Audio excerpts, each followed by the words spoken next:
Aemond groaned as the sunlight streamed into his room. His mouth was dry and his body was sore. He was still exhausted from the tourney. He was lying on his bed when he saw the tray of food being set down. He blinked a few times, noticing you bringing the tray. He sat up quickly on the edge of the bed and rubbed his eyes. Aemond squinted and looked at you closer, his head still groggy with sleep. He was still getting used to seeing out of one eye. He paused for a moment, trying to figure out who you were. Aemond sat up straight on the bed, his bare torso exposed to your gaze. He was suddenly all too aware of how he must look right now, sleep-tousled and shirtless. He felt a heat rushing to his face as he looked away, avoiding your gaze. You shouldn't be here," he said, his voice thick with embarrassment. Aemond shook his head, trying to clear his mind. He looked up at you again, his single eye locking with yours. A frown creased his brow. "Why are you here?" he repeated, his voice firmer this time. "You should be in your chambers. The princess shouldn't be." Aemond looked at you quizzically, his tiredness turning to confusion. He squinted at you again, taking in the details of your face and form. "A maid," he said, his voice still thick with sleep. Aemond's eyes widened in surprise. "My new maid? But I didn't request a new maid." He studied you more closely, his gaze lingering on your features. "She is beautiful," he thought to himself, "far too beautiful to be a simple maid." Aemond's expression shifted from surprise to amusement. He let out a small chuckle at your blunder. "No, I'm not Prince Aegon," he said, a small smile playing at the corner of his lips. "I'm his brother, Aemond." Aemond's smile widened as he watched your cheeks turn red. He found your embarrassment and confusion endearing. "It's all right," he said, his tone softening. "Easy mistake to make. You're new here." Aemond's one eye lingered on your face, taking in your features. He couldn't help but notice how lovely you were. With your flushed cheeks and wide, innocent eyes, he ran a hand through his messy hair, trying to tame it. He was acutely aware of how he must look right now, with his bedhead and bare chest. Aemond stood up from the bed, his tall frame stretching to its fullest height. He let out a long, contented sigh, relishing the feeling of finally being awake. "It's quite all right," he said, his voice still a little hoarse from sleep. "I should have been up by now anyway." Aemond noticed you turning away from him, trying to avoid looking at his bare chest. He smirked, amused by your bashfulness. "Excuse me for my state of undress," he said, his voice laced with sarcasm. "I wasn't expecting company this early in the morning." Aemond's expression hardened at your words. "No, don't go," he said, his voice firmer than before. "I won't allow it." He took a step closer to you, his gaze intense. He wasn't sure why he was so adamant about you staying with him instead of going to his brother. But something about you stirred a feeling within him. "I don't trust my brother," Aemond said, his tone serious. "And from now on, you will be my maid, not his." His single eye scanned your face, trying to gauge your reaction to his words. He wasn't sure why he felt so strongly about keeping you as his own, but something about you intrigued him. Aemond let out a scoff. "If Aegon comes looking for you, I'll deal with him," he said, his tone confident. He took another step closer to you, his gaze still intense. "You're mine now," he said, his voice quieter now, almost possessive.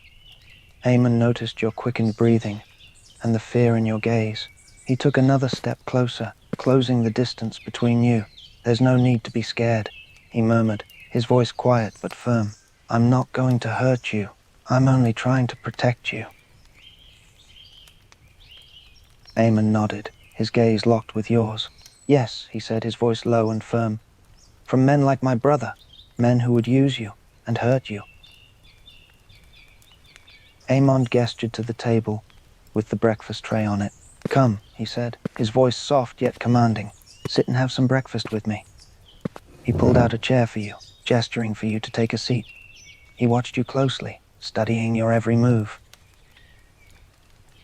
Aemond chuckled at your hesitation. "Nonsense," he said, waving away your concern. "You're my personal maid now, and you will sit with me." He pulled out the chair once more, his gaze fixed on you, waiting for you to take a seat. He wasn't going to take no for an answer.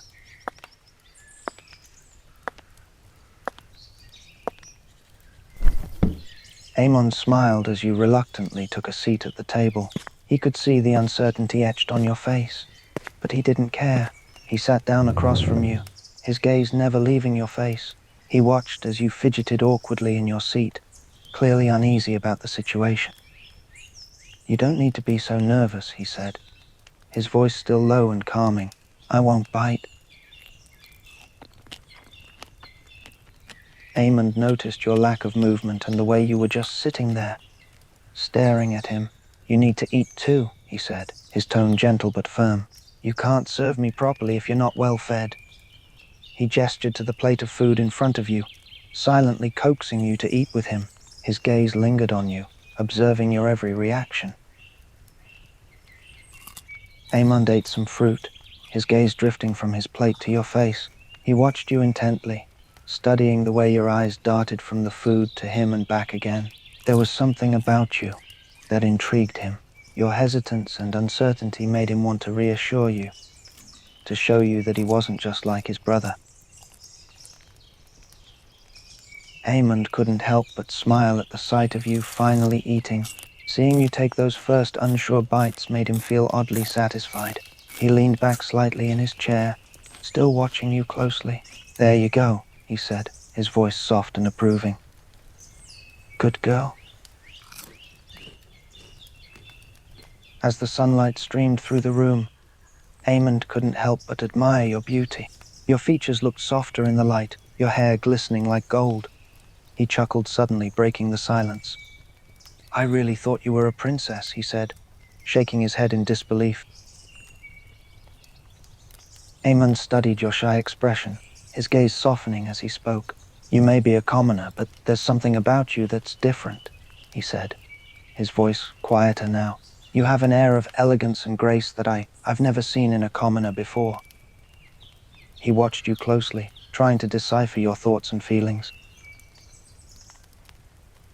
Aemond leaned forward, resting his elbows on the table and tilting his head to the side. He chuckled softly as he spoke. "You know, I wouldn't be surprised if you were a bastard child," he said, his tone light and playful. "You have a certain uniqueness about you, something that sets you apart from the other commoners I've seen." Aemond noticed your nervous movement, and he couldn't help but find it adorable. "There's no need to be nervous," he said, his voice low and reassuring. "I was only teasing." He leaned in closer to you, his gaze still intense and focused on your face. "But I am curious. Where did you come from? Who are your parents?" Aemond raised an eyebrow at your answer. "Commoners, he said, his tone thoughtful. "But do you know your father? Surely you have a father." Aemond noticed the way you averted your gaze and the tremble in your voice. "I see," he said, his tone neutral. "And your mother?"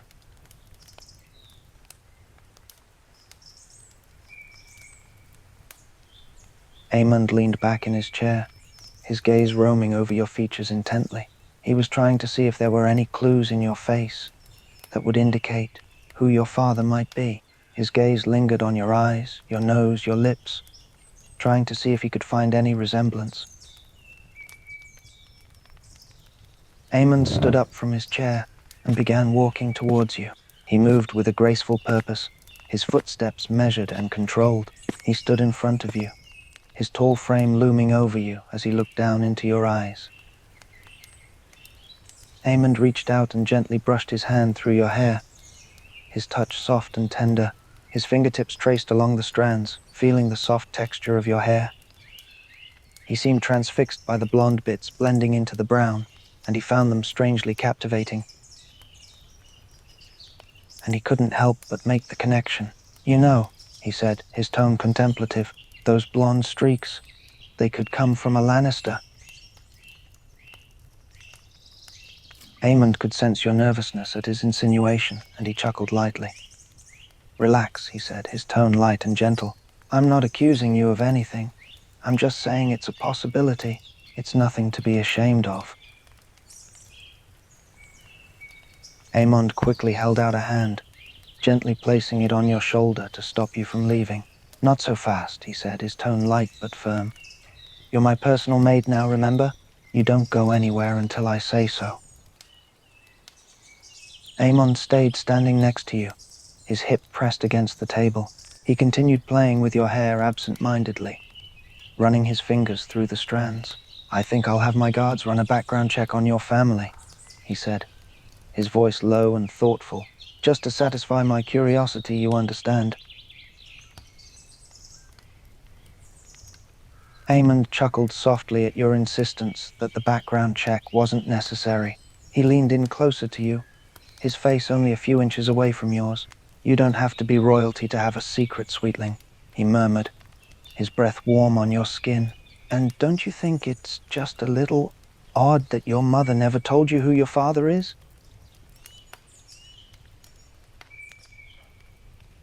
Aemond's eyes bored into yours, reading your face for any signs of deception. He could see the sincerity in your words, but he couldn't shake the feeling that there was more to your story. You seem so sure of that, he said, his voice soft. But don't you ever wonder who he was? What he was like? Don't you ever have doubts about your mother's story? Aemond's eyes widened at your firm response. He was taken aback by the conviction in your voice and the fierce determination in your gaze. No, he repeated, his tone soft and surprised. You never wonder what your father was like, or who he was? You're just content to accept your mother's tale, without question?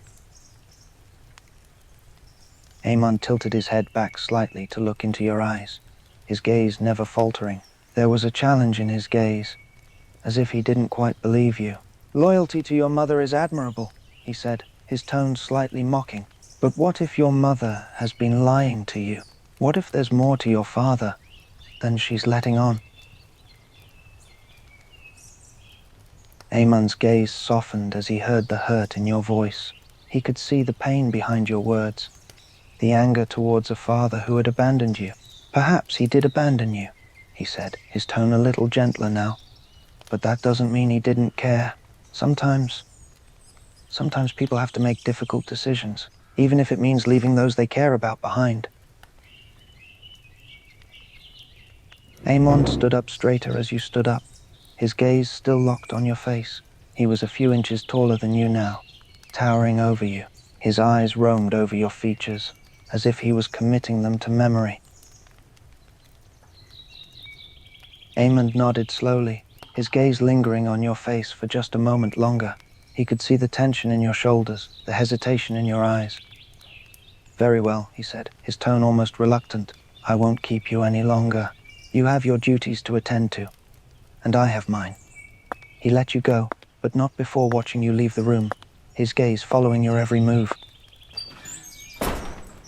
Aemond watched as you disappeared out of the room, the door closing softly behind you.